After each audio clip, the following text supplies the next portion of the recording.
धन्यवाद संचालक महोदय का, इतने सुंदर शब्दों में आपने मेरा परिचय दिया।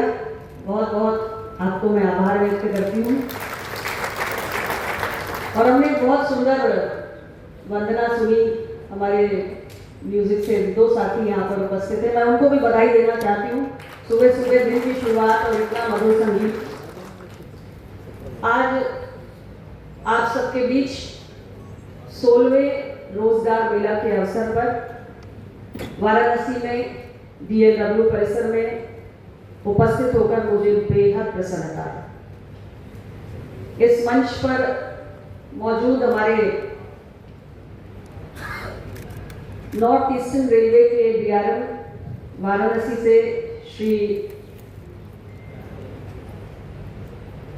विनीत श्रीवास्तव जी, मंच पर उपस्थित हमारे विधायक रोहनिया श्री सुनील पटेल जी, और मंच पर मौजूद हमारे अपना दल के जिलाध्यक्ष राजेंद्र पटेल जी,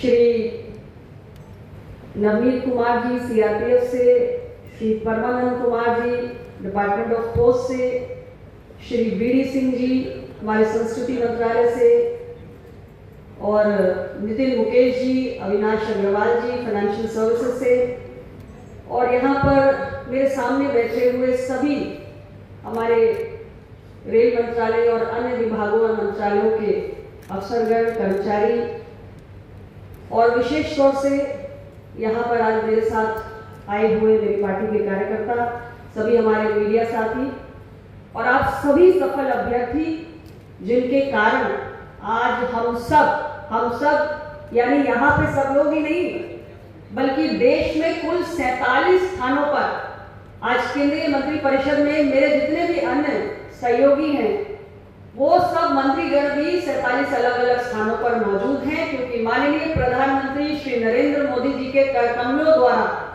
आज 51,000 से अधिक पक्की सरकारी नौकरी के नियुक्ति पत्र देश के कोने कोने से सफल अभ्यर्थियों को प्रदान किए जाएंगे। भारत सरकार के हैं और डिपार्टमेंट्स हैं, रेल मंत्रालय है, मेरा अपना स्वास्थ्य और परिवार कल्याण मंत्रालय है, श्रम और रोजगार मंत्रालय है, गृह मंत्रालय है, फाइनेंशियल सर्विसेज डिपार्टमेंट है, डिपार्टमेंट ऑफ पोस्ट है, सारे अलग अलग हमारे मंत्रालय हैं और विभाग हैं, जिसमें आप जैसे सफल अभ्यर्थी 51,000 से ज्यादा लोग आज अपना नियुक्ति पत्र प्राप्त करेंगे और इन अलग अलग पदों पर रहकर अलग अलग विभागों में देश की सेवा में अपने आप को समर्पित करेंगे। तो सबसे पहले मैं आप सभी लोगों को, सभी सफल अभ्यर्थियों को बहुत ढेर सारी बधाई और शुभकामनाएं देती हूं। और मैं जानती हूं कि आप सबके लिए बेहद यादगार पल है, बहुत खुशी का मौका है। आप सबने निश्चित रूप से बहुत कड़ा परिश्रम किया है और सफल हुए हैं, और आपके बहुत सारे सपने होंगे, आपने बहुत कुछ आगे के भविष्य को लेकर सोचा भी होगा। मैं ये मानती हूँ कि आज इस नियुक्ति पत्र को प्राप्त करने के उपरांत आपके जीवन का एक नया अध्याय प्रारंभ हो रहा है, और इस नए अध्याय में बहुत सारी चुनौतियां होंगी, बहुत सारे नए संकल्प होंगे, आपको बहुत कुछ करने का अवसर भी मिलेगा। मैं माननीय प्रधानमंत्री जी के शब्दों को दोहराऊंगी। पिछला जब रोजगार मेला हुआ था तो उन्होंने ऐसे ही सफल अभ्यर्थियों को देश भर में संबोधित करते हुए कहा था कि एक ही मंत्र याद रखिए, नागरिक देवो भव। और यही मैं आप सबसे कहना चाहती हूँ कि आज आप जीवन के जिस मुकाम पर पहुंचे या आपके जीवन का जो नया अध्याय प्रारंभ हो रहा है, ये निश्चित रूप से आपकी कड़ी मेहनत है, इसमें कोई शंका नहीं। लेकिन हम में से हर एक व्यक्ति जीवन में कहीं भी पहुंचता है तो उसमें बहुत सारे लोगों का योगदान होता है। मैं आपके बीच में भारत सरकार के मंत्री के रूप में आज खड़ी हूँ, मिर्जापुर की सांसद हूँ, किंतु यदि मैं ये कहूँ कि मेरी इस सफलता में केवल मेरी ही मेहनत है, मेरा ही योगदान है, तो ये कहना उचित नहीं होगा। मेरे साथ बहुत सारे अनगिनत लोगों ने योगदान दिया है, और इसी प्रकार आप जिस मुकाम पर पहुंचे हैं, आपके बहुत सारे शुभचिंतक, आपके परिवारजन, आपके गुरुजन, आपके मित्र और न जाने कितने लोग जो समाज जीवन में आपसे जुड़े रहते हैं, उन सब का किसी न किसी रूप में, छोटे और बड़े रूप में कुछ ना कुछ योगदान जरूर होता है। और अब सरकारी सेवा में जा रहे हैं। हमारे देश में आज भी सरकारी नौकरी पाना एक बहुत बड़ा स्वप्न होता है परिवार के लिए, व्यक्ति के लिए। और सरकारी सेवा में जाना यानी नागरिक देवो भव के मंत्र को कभी नहीं भूलना। आप एक ऐसे दायित्व को ग्रहण करने जा रहे हैं जिससे आप तमाम लोगों के जीवन में बहुत बड़ा परिवर्तन ला सकते हैं। आपके छोटे से कदम से बहुत सारे नागरिकों के लिए उनके जीवन में एक बदलाव आ सकता है। तो इसलिए जहां एक और आपकी व्यक्तिगत आकांक्षाएं हैं, व्यक्तिगत सपने हैं, वही बहुत सारे लोग और ये समाज और देश जिसने किसी ना किसी रूप में आपके इस मुकाम को हासिल करने में अपना योगदान दिया है, उनकी भी कुछ अपेक्षाएं और आकांक्षाएं हैं।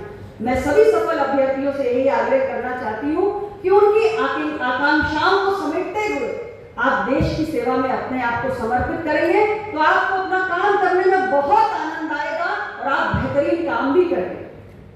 सरकार के मिशन कर्मयोगी प्रारंभ ऑनलाइन ट्रेनिंग मॉड्यूल्स है। आप जिस भी विभाग में जिस भी दायित्व को ग्रहण करने जा रहे हैं उसमें आपकी प्रोडक्टिविटी, आपकी एफिशिएंसी बढ़ सके, उसके लिए आप इस मिशन कर्मयोगी प्रारंभ का उपयोग करके अपने आप को प्रशिक्षित। हम अगर देश और दुनिया का इतिहास उठा के देखते हैं तो हम यही पाते हैं कि दुनिया में, देश में कभी भी कोई आर्थिक समाज युवा ही रहे। भारत का इतिहास उठाकर देखिए, तथागत गौतम बुद्ध ने समाज को जागृत करने के लिए युवा अवस्था में ही अपने महल का परित्याग। 60% आबादी आज 35 वर्ष की आयु से कम है और आने वाले समय में दुनिया के वर्कफोर्स में जो वृद्धि होने जा रही है उसमें 24% का योगदान भारत के युवा करने जा रहे हैं। ये हमारी युवा शक्ति की ताकत है। तो जब भी हम समाज को बदलने का, देश को बदलने का संकल्प लेते हैं, तभी हमने देश को आजाद करने का विकसित भारत हम बना सकते हैं। और आज देखिए भारत किस दौर में खड़ा है। भारत आज दुनिया की सबसे तेज गति से बढ़ने वाली अर्थव्यवस्था है और ये हम नहीं कह रहे, ये आगे बढ़ रही है। और इस बढ़ती हुई अर्थव्यवस्था में युवाओं के लिए अपार अवसर है। सरकारी नौकरी तो हम दे ही रहे हैं, लेकिन तमाम अन्य अवसर हम पैदा कर रहे हैं कि हमारे देश का युवा आगे बढ़कर राष्ट्र के विकास में अपना योगदान दे सके। आज हमारे एक्सपोर्ट्स देखिए, कोरोना महामारी के चलने के बाद भी हमारे एक्सपोर्ट्स रिकॉर्ड 2024-25 में $825 बिलियन का एक्सपोर्ट भारत ने किया है। हमारी सरकार PLI स्कीम लेकर आई और देश में डोमेस्टिक मैन्युफैक्चरिंग को दुनिया का तीसरा सबसे बड़ा मेट्रो नेटवर्क हमारे पास है। कभी 5 शहरों में मेट्रो हुआ करती थी, आज 23 शहरों में पहुंच गई। कभी 74 एयरपोर्ट्स हुआ करते थे, आज 160 एयरपोर्ट्स हो गए। हमारे देश के कोने कोने में आज रेलवे कनेक्टिविटी पहुंच रही है, तो रेलवे विभाग आयोजन कर रहा है। कितने बड़े पैमाने पर हम देश के दूर दराज के इलाकों में रेलवे नेटवर्क को पहुंचा रहे हैं, इलेक्ट्रिफिकेशन कर रहे हैं, सेमी हाई स्पीड ट्रेन ला रहे हैं, नमो भारत, वंदे भारत के नए आधुनिक युग की ट्रेन से हम स्टेशन को मॉडर्नाइज कर रहे हैं, अमृत भारत स्टेशन बना रहे हैं। बुलेट ट्रेन आज हमारे देश में आ चुकी है और रेलवे नेटवर्क का इतने बड़े पैमाने पर विस्तार हुआ है। हमारे देश में नेशनल हाईवे की गति से बढ़ेगी 96,000 और देश के कोने कोने में 550 जिले ऐसे हैं जिनको हम 4 लेन हाईवे से जोड़ चुके हैं। हाई स्पीड नेटवर्क का विस्तार हो रहा है, इंटरनेट कनेक्टिविटी में विस्तार हो रहा है, 5G हमने रोल आउट कर दिया। देश के कोने कोने को हम इंटरनेट की सुविधा पहुंचा रहे हैं। कभी हमारे पास 25 करोड़ इंटरनेट कनेक्शन हुआ करते थे, आज बढ़कर लगभग 100 करोड़ हो गए, 97 करोड़ टू बी प्रिसाइज। और मैं ये जानती हूँ कि युवा जो चाह लेता है वो कर लेता है और आज का हमारा युवा बहुत प्रतिभावान है। आप सब जिन जिन विभागों में जा रहे हैं वहां अपना बेहतरीन प्रदर्शन, अपना सबसे शानदार, बहुत बहुत धन्यवाद। राष्ट्रीय स्तर पर पिछले 2-3 वर्षों से लगातार